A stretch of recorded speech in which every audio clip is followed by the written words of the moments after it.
Okay, boys, this video has been long awaited and it's about time I sit down and tell you boys how to transfer all your creative skills and move them into in-game skills. That's a very big transition you're about to pull off, man. This video will give you all the information and awareness you need to do it. So we're going to break it down into three parts so it's easy to follow and understand. Part one is going to be identifying the three stages to take creative skill and put it into in-game skill to make that transfer happen. Part two is I'm going to give you a run through of the way I will improve my box fights. Okay, it's a very, very simple way to do it. And then part three is going to be the best ways to use the method. So I'm going to give you some formulas and strategies on how to do it. You'll understand when it gets there. But look, make sure you watch all the way through, man, because I'm telling you right now, part three, the most important part of the video. Okay, most important part is the best way to use the method. Very important. Just keep that in mind. Now, before we get into part one, I'm going to give you a quick intro as to who I am. I am a Fortnite coach. My goal is to help you improve drastically as a Fortnite player. So if this video helps you out, man, make sure to hit that subscribe button because I'm going to drop tips, strategies, methods, everything you need to help you improve at Fortnite Season 6 and every season to come. Now, part one. Let's get into this video, man. Identify the three stages to creative skill and put them into game. That's what part three or part one is. Okay, there's three steps in part one. That's why I had a tongue twister. Now, it's a very simple formula. Look at it like this, okay? You have the starting point, then you have the middle point, and then you have in-game, okay? AKA the end point, because that's the furthest you can take the, well, not the furthest, but for simplicity's sake, it is the furthest place you can take the skill. Now, number one is non-hostile environments. This is your edit courses and your free building. The reason why they're non-hostile environments is there's nobody shooting at you. There's no friends talking to you more than likely. There's nothing happening. It's you, a build menu. Okay? No stress, no pressure, nothing. Just you in a non-stress environment practicing. No pressure on you. And it's very hard. This is where most people mess up. They'll practice retakes and stuff in there. And then what they're going to go from a non-hostile environment into a in-game scenario trying to do them skills. So you're going from non-hostile into a full hostile. Everybody wants to kill you and everybody's going to play their best, and you're using partial skills that you've barely developed and you're trying to develop them more in game. And what's happening is it looks like this: you doing your non-hostile things and taking them into in-game, and there's a middle piece missing to the puzzle that connects the two of them.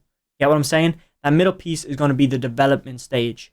The development stage is your box fights and your zone wars. Literally, in a nutshell, that's all it is. You can argue that your aim duels are in there as well, because there is a bit of there's a bit of, what's the word, like hostility in them environments. So on screen right now, I'll break it down. Non-hostile environments are your build fights, or your 1v1s and your edit courses. There's nobody else there. Your development stages are your box fights, your 1v1 build fights, and further down the line is your box fights and zone wars. The reason why box fights and zone wars are further down the line in that stage is because there's more than one person. If you look at build fights, your 1v1s obviously, and you look at your 1v1 box fights, it's a 1v1. It's you and the other guy, nobody else is third partying. But then as you go towards box fight, 2v2 box fights and zone wars, there's a lot of people that can, like, grief you. You've got to focus on more than one person, so it's got to be a drastic process. And then obviously it will go into in-game naturally because you're fighting it in a more hostile environment. Now look, that might sound a bit all over the place. I don't know if I explained that well, but I'm going to do my best to honestly break it down for you as simple as possible. And if you do want to learn more about, I guess, strategy overall, at the end of the video, I'm going to put a playlist, and it's going to be my arena playlist guide, and it's going to be everything you need to do to improve in arena.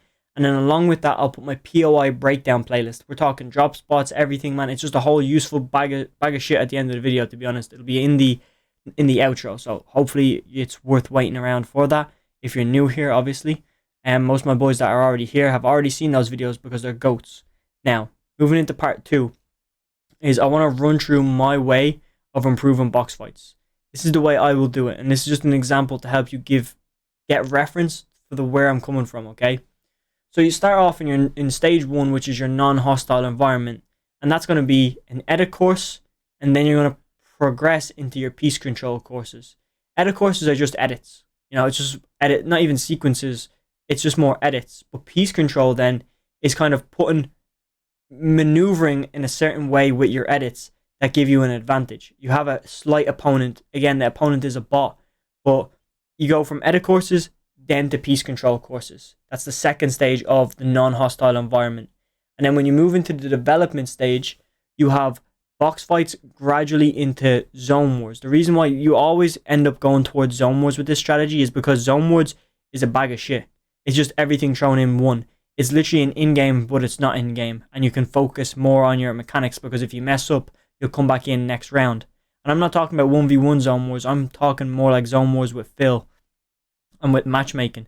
That's why I always seem to want to play them more, is because you can improve way, way more playing zone wars than anything else in the game. I'll tell you that right now. You improve slower, but over time you improve faster, if you get me. It takes longer to develop those skills, but you're developing multiple skills at once, rather than if you just hit an edit course, you're only improving edits. Now, again, when you run zone wars, you're doing editing, you're doing building, you're practicing awareness, your aim, your rotations, your tunneling, your cranking, your retake. It practices everything, man. That's why zone wars are god. Okay? Especially if you can get in the matchmake zone wars and stuff like that. 50-player zone wars. It's insane, man. But anyway, back to what I was saying. The development stage goes from box fights into zone wars. And then it will go into in-game naturally. Why? Why will it happen naturally? Because of the process I just did, but the way I did it. I did it with intent. My intention was to take a certain skill and get it in-game. And I did that. And that process, and just literally, you can honestly do it way easier just by thinking, oh, I need to do this in-game. It's that simple, man. With intention, you can do literally anything. You just need to let your brain know why you're doing things, and it'll be like, oh yeah, sure, why not? Let's do it. But if you don't tell it why we're doing it, it's like, man, we don't need to learn this. And that's how you create doubt and a lot of very other things that I don't want to talk about. But look, if you got anything from this video so far, we still have one more part to go. But look, like I said, if you got anything from the video so far, make sure to hit that sub button, man. I'm not trying to get my sub count up. I'm trying to reach more people. Okay, so if you're subbed, it gives me the ability to help you out down the future. And, it's up to you if you want to hit the sub button, man. I'm not going to force you. It's up to you. I'm going into the next part. Part 3, most important part of the video, is the best ways to use the method. So, how would I do it? I have it wrote down here, but I'm trying to understand what I wrote down. The 3 mechanics: editing, building, and aim. Okay, I just didn't have them labeled. I was a bit lost. But editing, building, and aim. I'm going to give you the methods to improve your editing, to improve your building, and then to improve your aim. And it goes like this, okay? So to improve editing, you start off in the beginning stage with edit courses, just, normal edit maps like that you see. Then you go into your piece control, so it's a bit more harder. And then you go into box fights, and then you're in game. Okay, now obviously you can put zone wars at the end if you haven't quite mastered it yet, to improve it a bit faster. Jesus Christ, my dinner, man. Dinner's coming up. Jesus Christ. Burp. So hopefully that makes sense. It's on screen anyway, that method for improving your edits. Now, improving your free building, or just building in general. What you want to do is go free building by yourself into 1v1s again. You can see what I'm doing here. Free building is a non-hostile. 1v1s are into the development stage. And then zone wars are towards the end of the development stage. And then you can go into in-game. So it's going through all the different sections. And it's very, very helpful, man. I can promise you that. And then again, with aim, the best way to improve it is go aim training. Again, it's a non-hostile environment. You're shooting targets on the wall. They're not shooting back in most scenarios. And then aim duels is the second stage. Again, it's in the development stage. There's a bit more hostility because there actually is someone coming and shooting back at you. And then in-game is where it goes. Okay, and then that's repeatable for all aim types, whether you're a controller, whether it's ADS, whether it's your shotgun aim, your tracking, whatever it is, man. Hipfire, ADS, it all works. Trust me. It's a method that I'm going to be using in the future, because I'm only after discovering it. When I was making this video, I was like, how can I explain it? And I just taught like how I've been improving, and that's the way I've been doing it. So I'm going to do this more in the future, okay? But the most important thing is intent. You need to have the right mindset and intent.